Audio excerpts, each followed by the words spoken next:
Hello everyone, my name is Lacey Hart, and today I would like to talk to you all about the stigmas behind mental illness. When you hear the words mental illness or mental disorders, you may think about the way the media often portrays them. People living with depression are always sad, reclusive, and unfun to be around.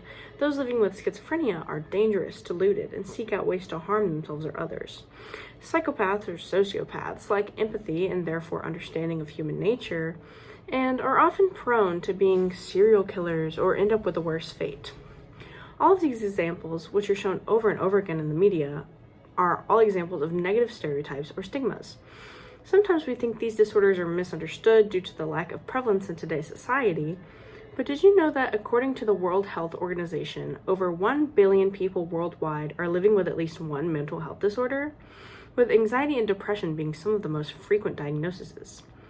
Their statistics shows that globally, an estimated 5.7% of the adult population will suffer from a depressive disorder in their lifetime.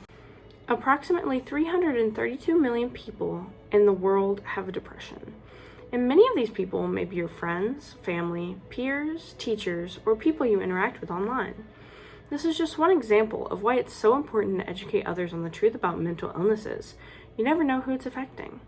While, yes, many mental disorders have symptoms that are debilitating and make the person's life more difficult, it's important that we take steps to not demonize these symptoms, as these people oftentimes have no control over what they're experiencing, and we should always strive to help other human beings as opposed to tearing them down with false and harmful stereotypes or prejudices. Continuing on with our example of depression, people living with depression often experience poor concentration, hopelessness, disrupted sleep, changes in appetite or weight, low energy, or feelings of excessive guilt or low self-worth. It's important that we acknowledge these symptoms instead of just minimizing depression as sadness, because it's far more complex than that.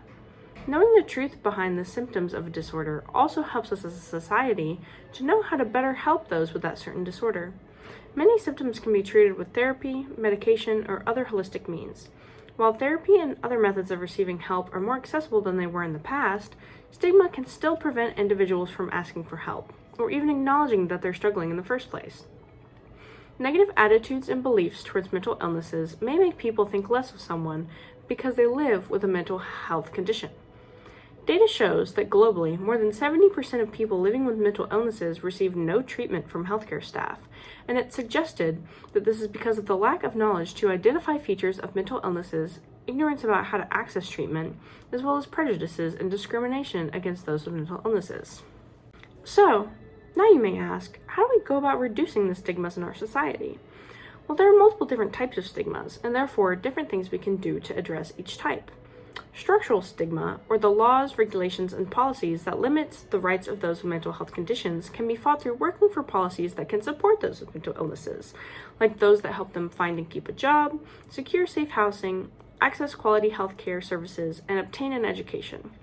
Public stigmas, like those that induce the aforementioned negative attitudes and beliefs about mental health conditions, or the families and care providers of those with mental illnesses, can be fought by responsibly educating the public on mental health.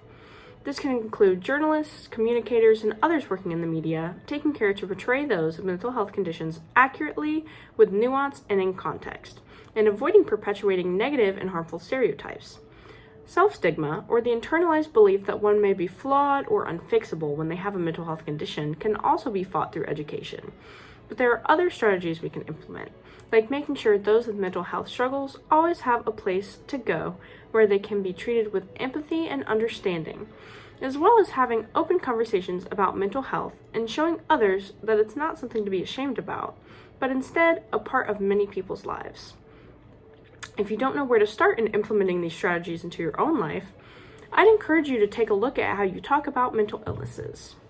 If you make jokes about your OCD flaring up when your notes aren't organized, or about how you're feeling schizo when you heard a sound that your friends didn't, giggling about your moods that are so bipolar because you can go from mad to laughing in a few minutes, or even calling your ex a psycho for cheating on you, you should probably begin to phase those out of your vocabulary, as misusing these labels for mental disorders is one of the biggest perpetuators of negative stigmas and misunderstandings.